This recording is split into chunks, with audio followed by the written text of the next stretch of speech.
Hello all my art-loving friends. In today's video we are going to be playing with everything you see on the table here. It is going to be so much fun. We have Denise Soden's Earth Friendly set. Beautiful gray palette, color I don't have yet. And this is what they look like. So we will explore this. Then I was a sucker for deals. And if you bought this autumn palette, then you received this watercolor tin for free. And it's also gray, which I love. Just cute, normal metal palette. And out of this autumn palette, 4 I do not have in the set that Kimberly Crick sent me. So I'm not doing bad as far as duplicates. And then I had to order a couple extra things. And I didn't even check if these were in the palette that Kim sent me. So kind of a dork, but that's okay. They aren't. I got lucky, right? So Titan Buff, big tube of that. I really love this. I love mixing this in with other colors. And then this sea glass, it just seemed like an intriguing color that spoke to me. And then I'm just going to jump right in and start swatching these for you. I decided to do this on big swatches on my nice Arches 140-pound cold press paper. Just thought it would be nice for me to see all these colors, because what I'm actually going to do is I'm not going to use that little palette that came with the set. I am going to try and combine them all into that 24 palette, the one that supposedly holds 24 colors. I'm going to try and fit the full 30 colors into that.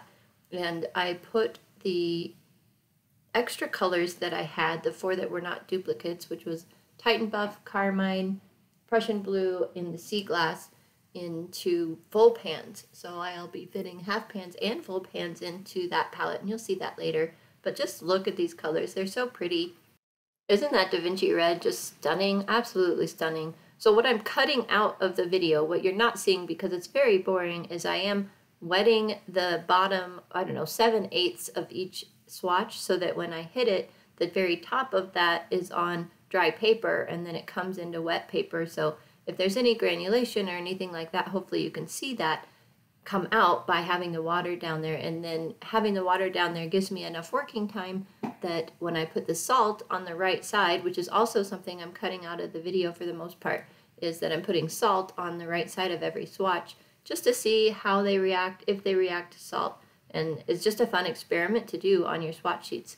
The only thing I didn't do on these swatches that I probably may go back and do later is to do another mass tone stripe down the like the left side of the swatch. I think that would be fun to see, because I don't get full mass tone when I do these swatches here, except for maybe in a few colors. They're pretty diluted, and it would be really fun to see that. When I do the small swatch sheet later in the video, I get that full mass tone almost right away, which is interesting because, I don't know, it was the same paper. I just used the scrap paper off the bottom of this swatch to make that one for the palette, but I got richer, deeper colors when I did that, and I wonder if it was because I'm using a smaller brush when I do that one, so I get more of a color payout. It's not spread so much out in the brush, but I found that very interesting. Because you guys might be watching this thinking, those colors don't seem like you're getting a good payout and that you have to go over it a couple of times. Well, that is true, but remember the water. It's down on the paper already, so that's diluting it. I have used these straight from the pans. I did not pre-wet them at all, so they are dry over there in the pans, with the exception of the ones that I poured fresh into the pans. Those 4 I told you about already. Those are still kind of wet because I just poured them 15 minutes or less before you're seeing me swatch this, so definitely fresh from the tube for those. Anyway, the point is they re-wet really easily, so I think it's just that I have a lot of water in the brush and then water on the paper here that perhaps you're seeing this, or well, if I was seeing this, I would be thinking, well, I don't know, they seem a little diluted. But then you kind of look back at the previous one, look at that Indanthrene Blue and the Ultramarine, they actually look very vibrant. So maybe I don't know what I'm talking about. They are super vibrant is what I'm trying to get across to you guys. They re-wet really easily, and there's a huge color payout. In fact, I had to dab my brush off a lot when I did the smaller swatch sheet because I actually had too much color without even trying on it. So my intention when I did this is to cut them apart later, and you'll see that, so that I can rearrange them how I want, put them in that big palette all together in an order that I'm going to be very happy painting with. So look at that raw umber, PBR 7. I swatched that and I'm like, oh, this is a beautiful color. I could see me using this in a lot of different paintings. The color selection in this palette in general is really ideal in my opinion.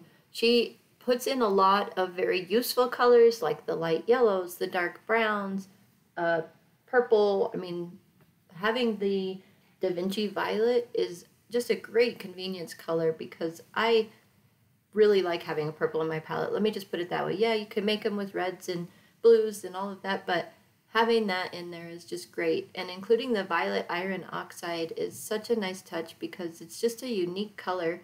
There's another couple of unique colors too that I really appreciate being in here. That Da Vinci red, it's hard for me in my paint sets to find such a bright, brilliant red, and you'll see that later. It also includes the Indian red, which is coming up here. Yep, there it is.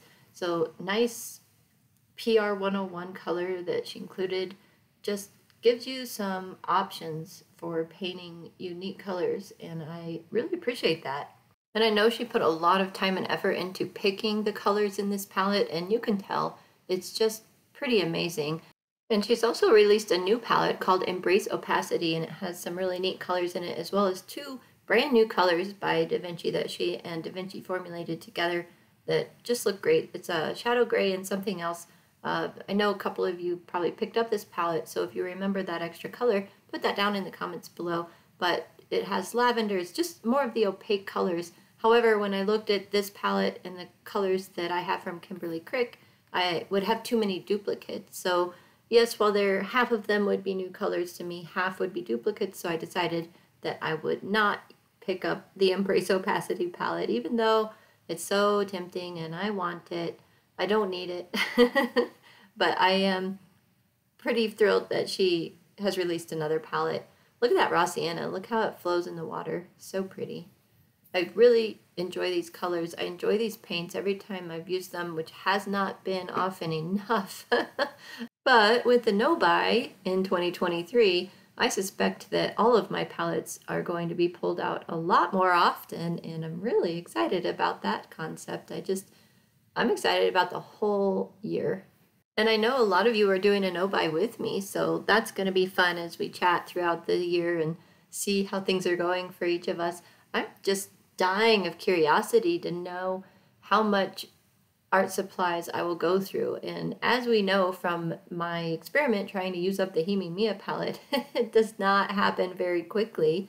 So I suspect I'm taking a full inventory of my art studio, and I suspect I am not going to use very many of my supplies at all, which will be interesting. I cannot wait to keep track of that, and that's thanks to Kindra. She has a channel which is called Kindra, and she did an inventory of her studio, and she's been on a no-buy, and she has basically vlogged her progress through the year and her inventory and how much she uses, and it really inspired me. I'm like, yes, I want to know and keep track, because that's kind of the idea, right? You're doing a no-buy to try and use stuff up. Well, do you actually use stuff up? And by the way, that Denise's green is my favorite green out of all the greens I have. Just throwing that in there.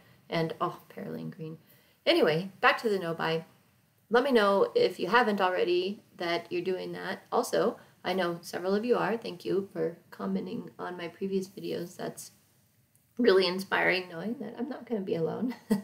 But as far as art supplies, I do have a couple more things that I personally ordered showing up still in December. I think they're mostly showing up in December. And then we still have Christmas to go tomorrow, and we celebrate the 24th basically, and then we do my birthday on the 25th. So celebrating that tomorrow. Oh my gosh, tomorrow I have a lot to do. And so I'll probably get an art supply or two, probably from family, and then we won't be celebrating Christmas with my oldest son and his wife until January 7th. So I don't know if they bought me any art supplies, but if they did, then we'll have at least one more new art supply in January before the new art supplies stop. However, I have all these new art supplies that I have shown you in the videos throughout the last half of the year that we haven't even got to play with or try yet. So we still will be playing with a ton of new art supplies in 2023. And because of the no-buy, I'm actually going to be able to get to them, and I'm really excited about that. Look at that beautiful purple. So now I have kind of a light purple and a dark purple in this set that I'm quite happy with. So thank you for sticking with me through my chatty conversation here and the live swatching. I debated speeding this up, but I think it's really fun sometimes to see new colors or a new to you palette in real time. And my own swatching kind of drove me crazy here. I was really hoping I could just do it in one swoop and be good, but you can see I had to go over it a few times with the brush to get it just like I want it, and I think that's just par for the course. This is that extra color I bought, that sea glass. Oh, it's so pretty. Oh, I just love it. Just look how pretty that is. It can get dark, it can get really light, and it just reminds me that I have this amazing fun watercolor project that I want to do in 2023 with all of my watercolor colors. That could be interesting. It will probably take a lifetime, but I'm excited about it. I'm excited to share it with you. So if you're new, consider subscribing because I just have so many fun things on the agenda, and I can't wait to share them with you guys. All right, there they all are. Dry, salt is dry, salt is rubbed off. They're really pretty. Just a great selection of colors, like I've already mentioned. What colors are your favorite? I'm really drawn to the Da Vinci red, the red rose deep. I do like that cerulean blue hue, the indanthrene blue, both the purples. The violet iron oxide is a fascinating color. Green gold is nice and bright. Denise's green, oh, just a beautiful green. That carmine, that orange. Okay, I just like them all. Just some of the browns, maybe not, but I'll use them, that's for sure. So what I've decided to do is cut them all apart, like I mentioned, and then that way I can put them in the order that I want. And then I do take a Sharpie and like put a little star on the ones that are full pans, because obviously in a palette, full pans take more. That's Cassie, my grandma's littlest kitty, and she's helping me. She's my kitty now. I just love her. She's a sweetie. So she's helping me kind of put these in order, probably put them out of order. You can see I had to move her out, but then I realized none of these little half pans were marked. So if I took them out, I would have a chance of not knowing what they were again without repainting them. And sometimes that's even a crapshoot, right? So here they are in the order that I think I'm going to want in the palette. And I kind of counted and put the full pans out on the outside. And you can pull the inside of the pan holders out, the metal part, so that you have a flat surface. And you can just attach the pans directly to that flat surface, because if you pull that whole thing out and you look at the bottom, it's actually divoted. The bottom of the palette is divoted so that you can have extra mixing space. So if you pull these metal ones out that I'm putting the colors into right now, you're left with that flat plate. And then you could use double-sided sticky tape or Uhu tack or something like that to put your pans in instead. But what I found is that the pans will squish between the two rows and not fall out. So at least I think they're not going to fall out. And so I go ahead and just use the metal that came with it and just squish them in there. And then I do shut the palette at the end once I get them all in there and shake it around a bit, and then I open it back up and it does stay put. So nothing came loose. You can see there, it all worked.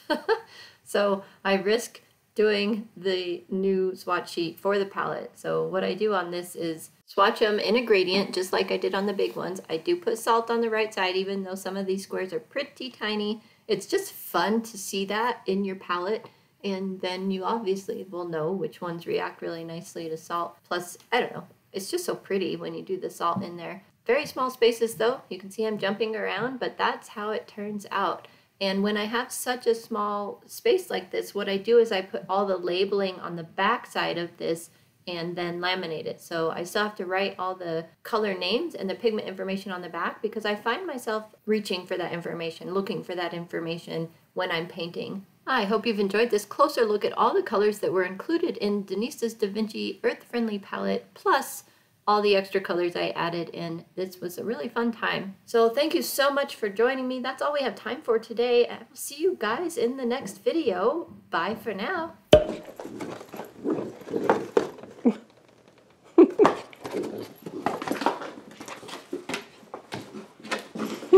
He's made a mess of my art room.